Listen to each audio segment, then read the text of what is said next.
For most of my life, I associated boredom with something negative. It felt unproductive, like I was wasting time, or even worse, like I was missing out on something. Music gave me plenty of ways to escape that feeling, but so did television, Netflix, and later my phone. Then a panic attack forced me to slow down. It completely changed the way I think about boredom. So if you're someone who's constantly looking for the next distraction, stick around. This video might change the way you think about boredom and might change your life as well.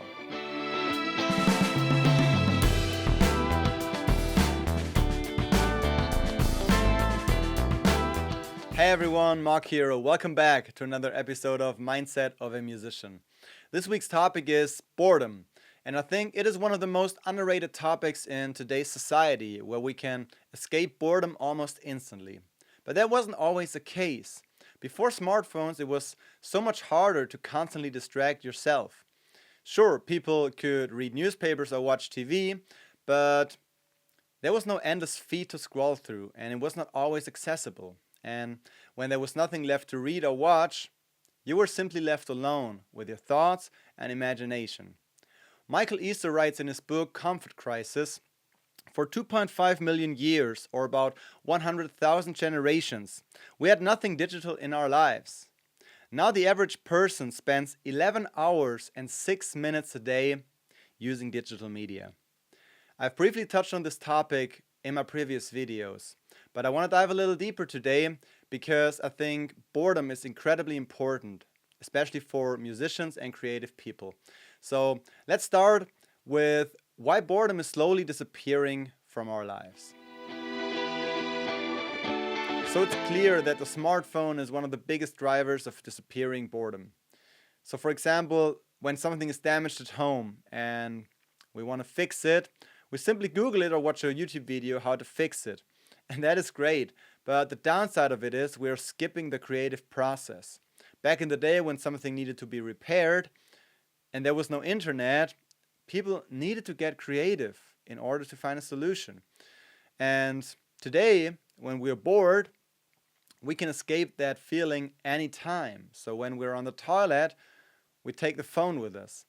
When we're standing in line somewhere, we pull out the phone. When we're riding the train, everyone's staring at their phones.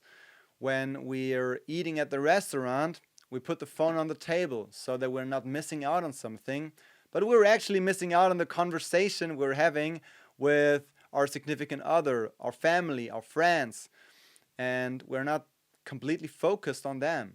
And the list goes on and on. And worst of that, children who have phones are depleted of their imagination and their creativity. I can vividly remember me and my brother playing Lego just out of boredom.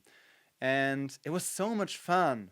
We invented characters, cities, stories. We played car races. And we just built a world of our own. And that was great. So boredom has been around for the better part of human history. But now we have the possibility to escape it. And we forget why we actually need it. Boredom leaves us alone with our thoughts. It creates a feeling of unease.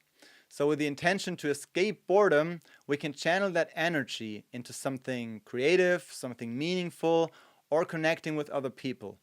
Or we can scroll on the phone or binge watch Netflix. Michael Easter quotes James Dankert in Comfort Crisis. Tolstoy had this great quote in Anna Karenina that says, boredom is a desire for desires. So boredom is a motivational state. And I love that because that changed the way I think about boredom. The question is how we respond to boredom and if we use that motivation for something intentional. So I always want to create, learn something new, or get better at something. And boredom gives me the motivation to do that. But over the years I've learned that doing nothing is just as important. It is necessary to give myself room to reflect, create, think about things, and make the right decisions. So going for a walk without a phone can be boring. Going for a run without music or a podcast to listen to can be boring. Doing a puzzle can be boring. Meditation and journaling can be boring.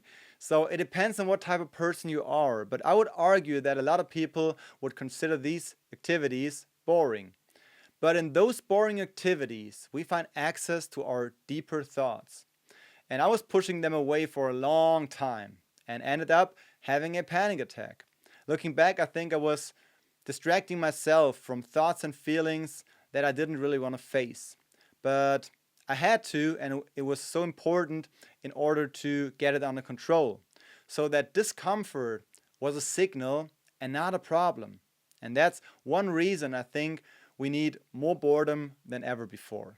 So now let's look at how boredom fuels creativity. In Stolen Focus, Johan talks about the creativity drain. Hari argues that our brain needs periods of unfocused attention. Without those periods, we're giving our brain less opportunity to automatically think back over everything it absorbed. And this only happens when we're mind wandering. And that's when our brain starts to draw links between thoughts beneath the conscious mind. New ideas are born that way, as Hari describes. And I experienced that so many times. I mindlessly played guitar, and all of a sudden, an idea popped up. I went for a walk and saw my shadow moving in front of me. A new song idea came to mind.